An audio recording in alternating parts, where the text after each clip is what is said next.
There are forces of good and forces of evil at work in the world today.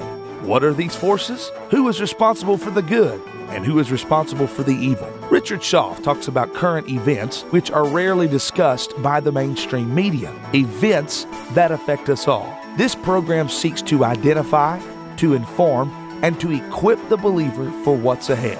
Welcome to What in the World is Going On? This is What in the World is Going On. I'm your host, Richard Shoff. The program, sponsored by Lincoln Log Homes. We're pro-Christian, pro-American, pro-life, pro-Second Amendment, here only by the grace of God. Do remember, in addition to this program, we are on YouTube. Just dial us in 24/7. What in the World is Going On by Richard Shoff. Well, where do we start this week? Boy, there's been a lot going on, hasn't there? I'm going to start with this one. I like it. Judicial Watch President Tom Fitton is calling for an investigation into Mueller for suggesting, quote, wrongdoing by an innocent person without any foundation, end quote.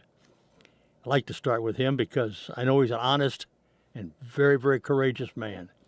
Fitton's appearance on Fox's Business Lou Dobbs tonight comes after the former special counsel delivered prepared remarks regarding his investigation. Well, I don't know what reputation he had that deserved any credence until now, but it's no longer there. A quote from Tom Fitton told that to Dobbs. He said, and I continue quoting, he's finally destroyed whatever reputation he's had with this political attack on the president, turning the rule of law on its head, suggesting the president is guilty, and because he can't prove otherwise, we should conclude he should be impeached. Calling it an abuse of power, Fitton said that the Attorney General Barr had been too deferential to Mueller and should have shut down the report before it was even written. It's been abuse piled upon the top of abuse, targeting President Trump, Fitton said. And Mr. Mueller needs to be investigated as well. The Office of Professional Responsibility should be asking, why did this Justice Department prosecutor come out and suggest wrongdoing by an innocent person without any foundation? You see, there is no foundation. If there was a foundation, there would have been indictments or requests for an indictment while highlighting that. It's outrageous. Dobbs and Fitton discussed the cozy relationship between Mueller and former FBI Director James Comey and the possibility of collusion between the two. And this is why there needs to be at least an internal ethics investigation of the way that Mueller operation proceeded and its interaction with some of these witnesses. A quote again from Fitton. You know, Mr. Mueller, Strzok was caught red-handed writing these anti-Trump texts, these pro-Hillary Clinton texts. Strzok testified Mueller didn't ask him one question about whether or not his anti-Trump hatred influenced the investigation. Mueller was disinterested in that. Isn't that curious? This was about as political an intervention in our system as any Justice Department employee's ever done. Again, a quote from Fitton. Hey, I like this. Rush Limbaugh says that Mueller wants Congress to impeach the president. Here we go again. Conservative radio host Rush Limbaugh says Special Counsel Robert Mueller made it clear last Wednesday that he wanted Congress to impeach President Donald Trump. Mueller earlier in the day made his first public statement on his probe into the Russian interference in the 2016 presidential election, saying that the Justice Department policy prevented him from bringing charges against a sitting president or filing sealed charges. He was telling reporters it was not an option that we would consider. But he also said that the 2-year investigation did not clear the president of improper behavior and pointed out other ways to hold Trump accountable. Robert Mueller made it as clear as a bell that he wants to nail Donald Trump and he wants Donald Trump out of office. He just doesn't have the evidence. And so he's asked Congress to take over the job. This according to Rush Limbaugh last Wednesday on his own radio show. He kept talking about how guideline regulations to the DOJ prevent the indictment of a sitting president. They can't do it. So what was the purpose of this? Why do this investigation at all? From the very beginning, you couldn't nail the president. Good question, Rush. Thanks for asking it. Now let's take a look at this. I found this very interesting. Trump versus the deep state in a historical battle. Here we've got a real credible whistleblower and a former CIA officer, Kevin Shipp. He says what's going on in Washington, D.C. with the treason treason in quotes, against Trump is like anything we've ever seen as a nation. Quoting Shipp again, this is a historic battle between the President of the United States and what I call the shadow government. Some call this the deep state, and that includes the CIA, FBI, and NSA. President Trump is the first president to stand up against that shadow government. Now, they've been spying on Trump since he was a presidential candidate. So, folks, this is huge. It's historic, and nothing like this has ever occurred in any Western government. The shadow government has been controlling Congress, controlling the judiciary, and controlling the President of the United States. No one has stood up against him. That's right, no one until Donald Trump came along. They didn't figure on this, and he's not bound to the shadow government or their threats.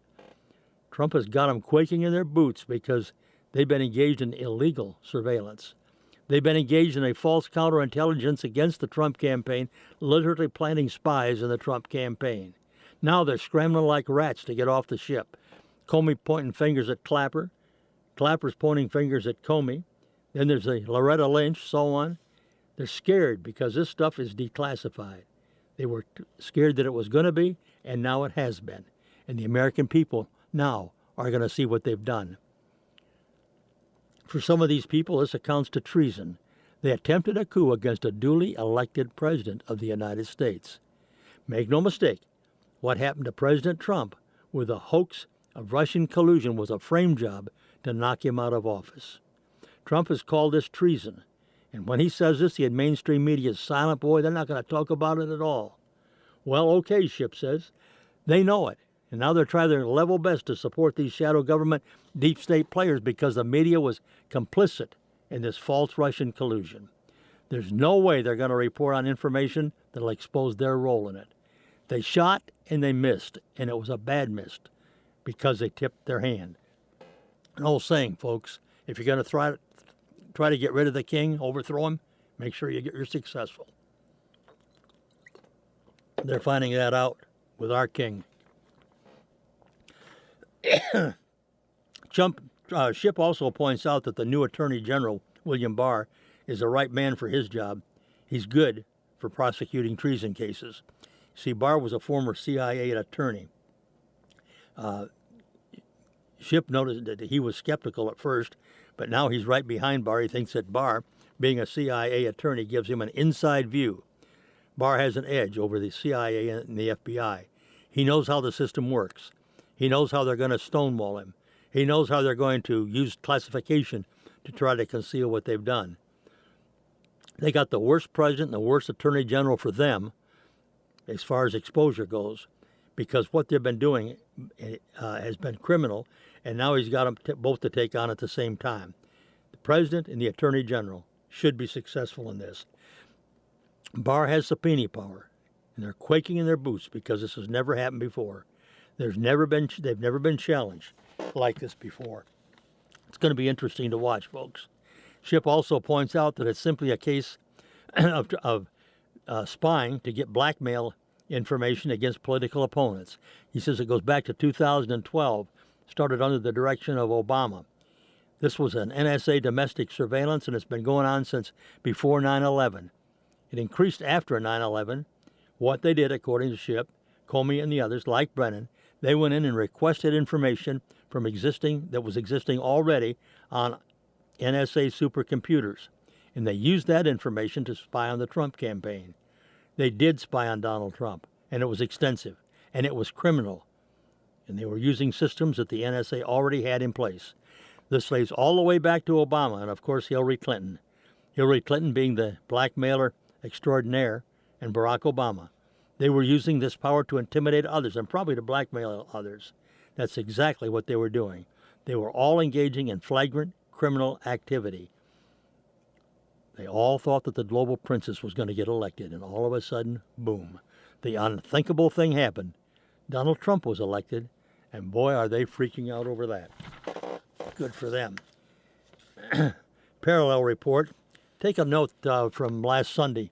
Lindsey Graham was appearing on Chris Wallace Fox News Sunday.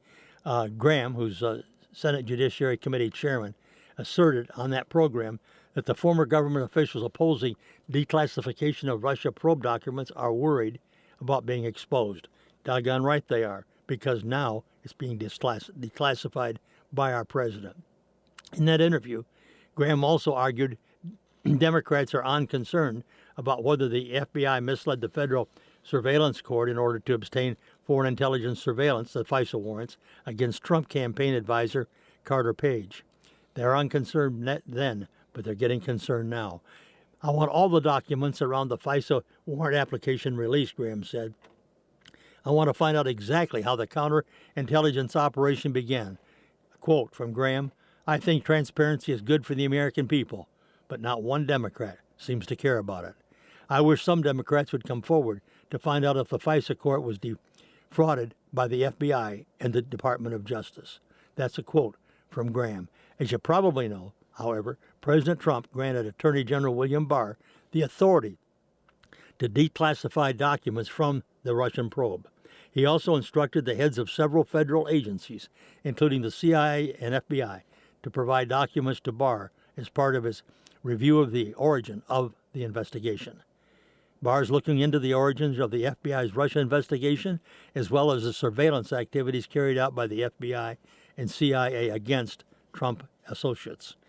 Trump's order has prompted a backlash from numerous Obama officials, including former CIA Director John Brennan. If you've watched the news, you've seen these. Boy, are they ever squirming. Graham claimed that none of the declassification order will jeopardize national security. We're not compromising national security here, Graham said. We're trying to create a system to make sure this never happens again by shedding light on what happened with the FISA warrant process, the counterintelligence investigation.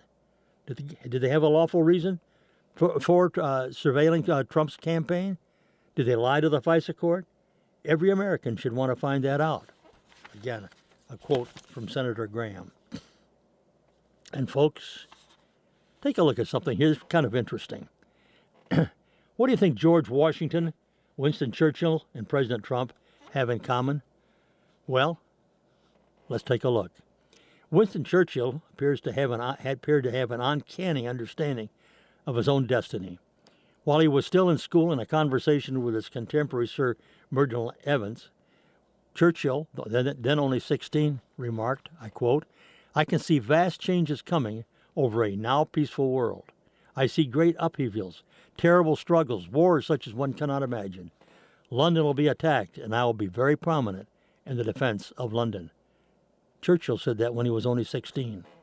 Winston saw himself as a champion of democracy against tyranny and was profoundly aware of his own role and destiny. Indeed, he believed that God had placed him on earth to carry out heroic deeds for the protection of Christian civilization and human progress. Winston certainly was divinely protected. As a young officer, he took in many battles, always rushing to the center of every conflict, fighting with fearless bravery and great valor, without regard for his personal safety. He won high commendation from his commanding officers and praise from his fellow soldiers. Winston escaped death or injury many times, which was to be a whole lot in a whole long life. When he was Lord of the Admiralty, he was on a ship struck by 3 German torpedoes. None exploded. In New York, he was rammed by a taxi. The impact would have killed anyone else, but he recovered after a time in the hospital. And once, while still young, he fell 30 yards down through some trees, unconscious for 3 days. Even delayed his entrance into college, but he recovered. He flew planes and crashed while he was flying, but with only minor injuries. Yeah, and Winston Churchill lived to be 90. Another such phenomenon was George Washington. There's an incredible account of Washington's preservation when he was an officer in the British Army under General Braddock. That was in the French and Indian Wars.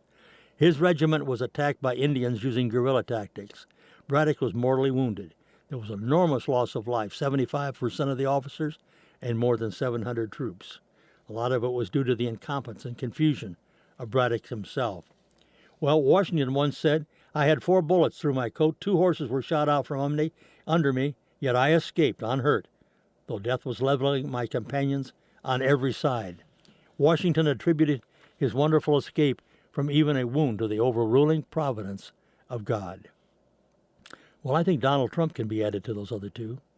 In a YouTube video called, quote, Trump Chosen by God, end quote, It's now been pulled. There was a prophecy that said, quote, Trump is divinely protected. Nothing can harm him.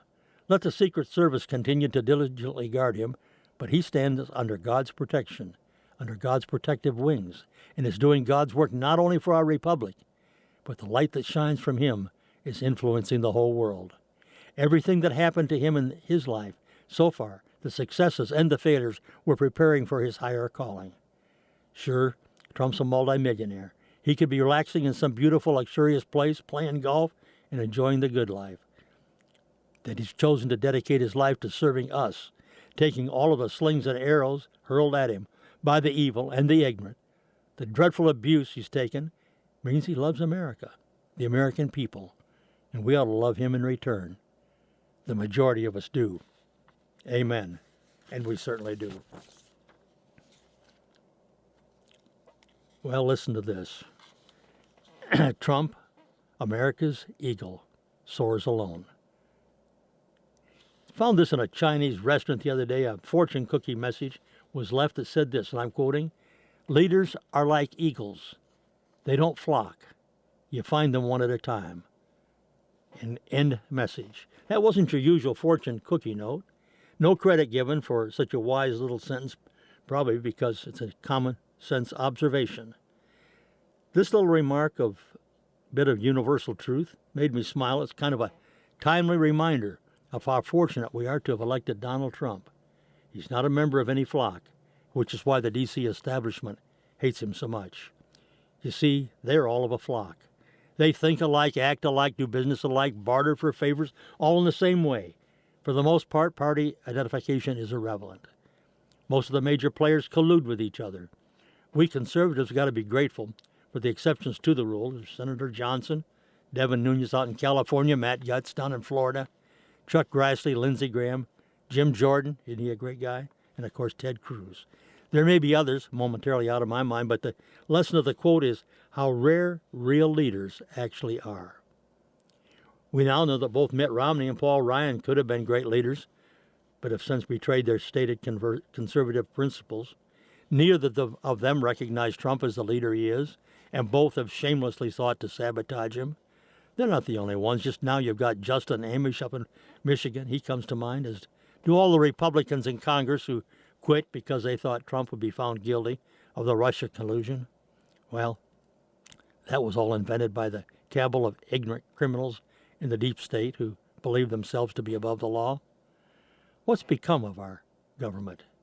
It long ago became an elite club of like-minded, self-appointed elites who cared only about preserving their own power and prestige. They don't care about anything except enriching themselves, and they do indeed become very wealthy.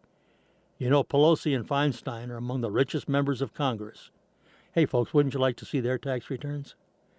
Well, what do they do for their constituents? Nothing. They both come from San Francisco, where their political base springs from, and it's a disaster of Democrat malfeasance. Also is Los Angeles, and both cities are longtime Democrat strongholds. California is a one-party state. It's the Democrats who have single-heartedly destroyed it. Look at Chicago, Detroit, Baltimore. These are Democrat-run cities, and they're like third-world entities, crime-ridden and corrupt. For decades, they've been run by a flock of progressives and have regressed into medieval bastions of the very rich versus the very poor. That's the way they like it, folks. Forget about the middle class. The left wants to be the boss like that ridiculous Alexandria Ocasio-Cortez, just to mandate how the rest of us live. The left is a flock of wannabe overlords. That Trump was elected is some kind of miracle. Somehow enough people were awakened to the planned obliteration of America exceptionalism implemented by the Obama administration to get Trump, the man who promised to drain the swamp, into the presidency. He's a leader. He's like an eagle. He's one of a kind, a loner, an interloper into the world of American politics. For decades, he's been blasting what's wrong with our trade policies. Now he's in a position to do something about the injustices all previous presidents have accepted. And he's doing it. God bless the man who's not a member of a flock, but our eagle who soars above the putrid swamp. God bless him. God bless him. And Want to point out one other thing, folks? Rush Limbaugh has pointed the problems out. He says the stakes for the nation have never been higher.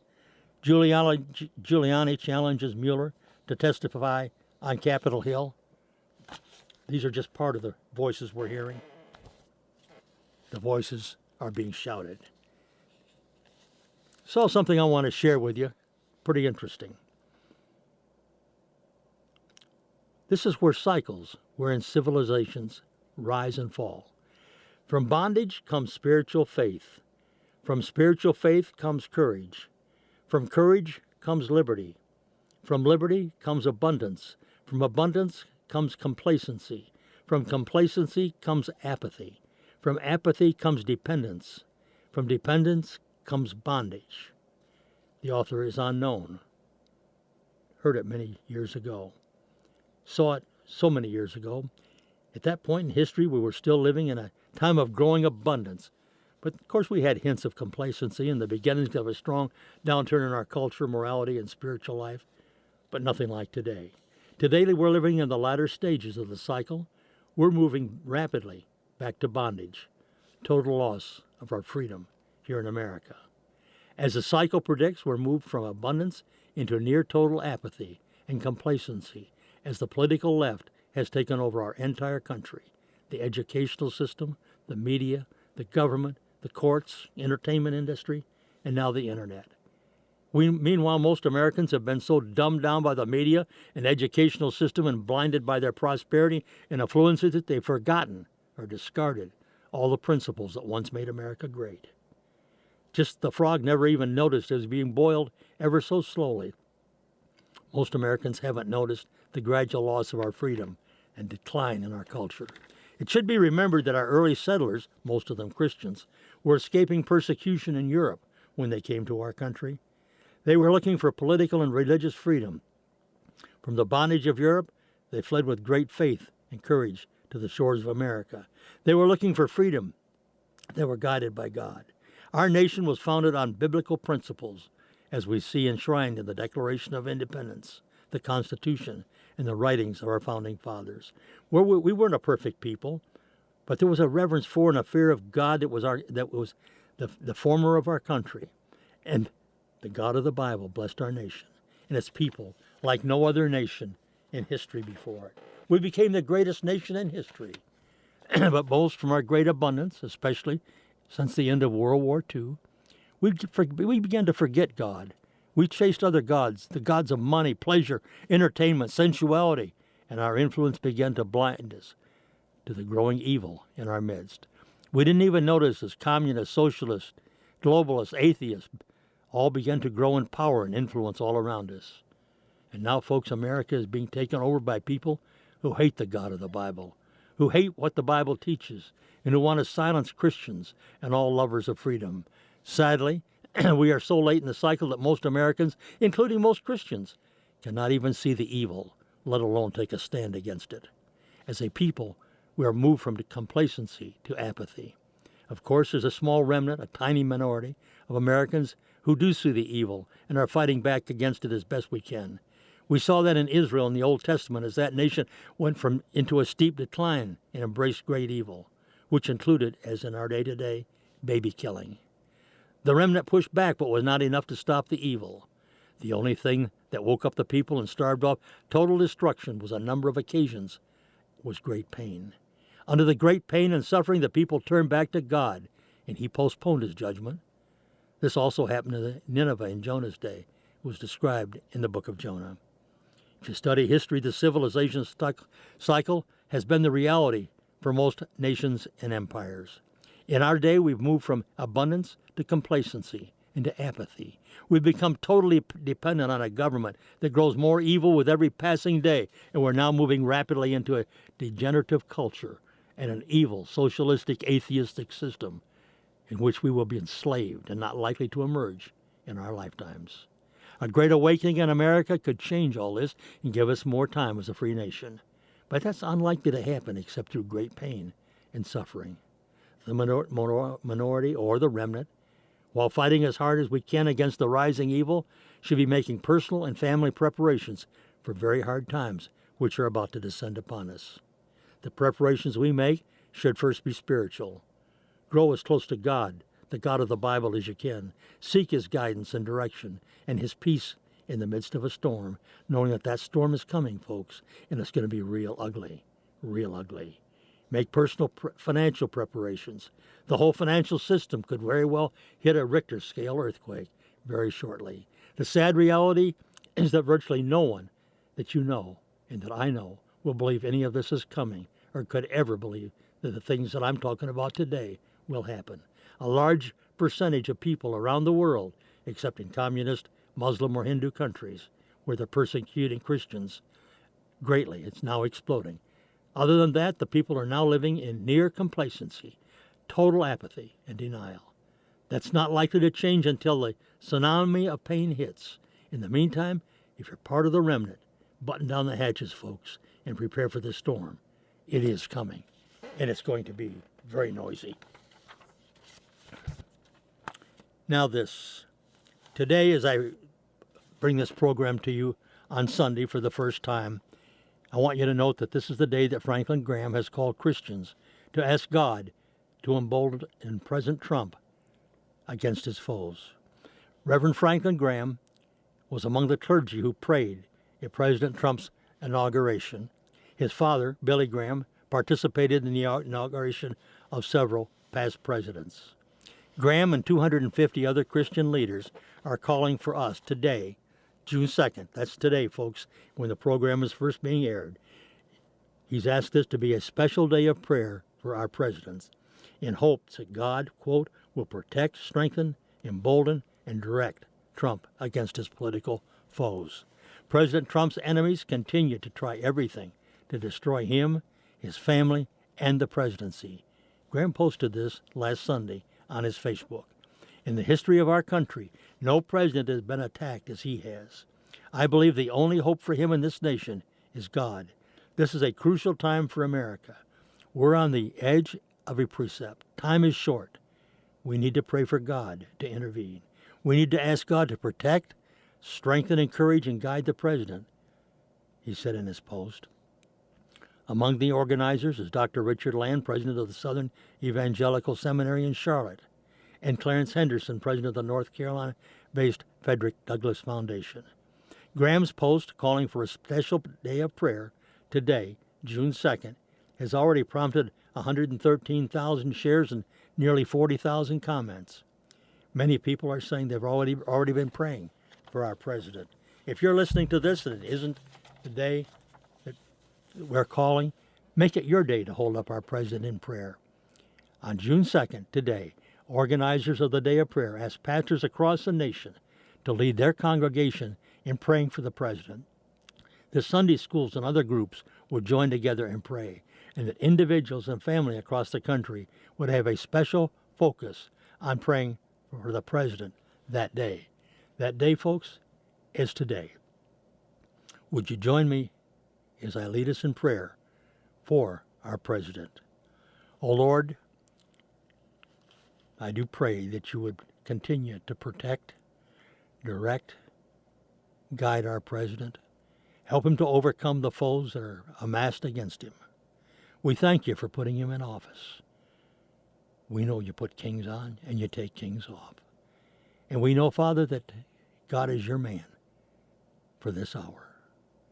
And I pray, Lord, that even now you would continue to give him the personal safety, the emotional peace, the mental direction. Continue to encourage him to stand strong in his convictions. May he seek your face. And may those that are around him, those that know the Lord as personal Savior, those that have a direct communication with you, may they continue to advise him under your guidance, under your direction, under your will for the preservation of our country. Amen.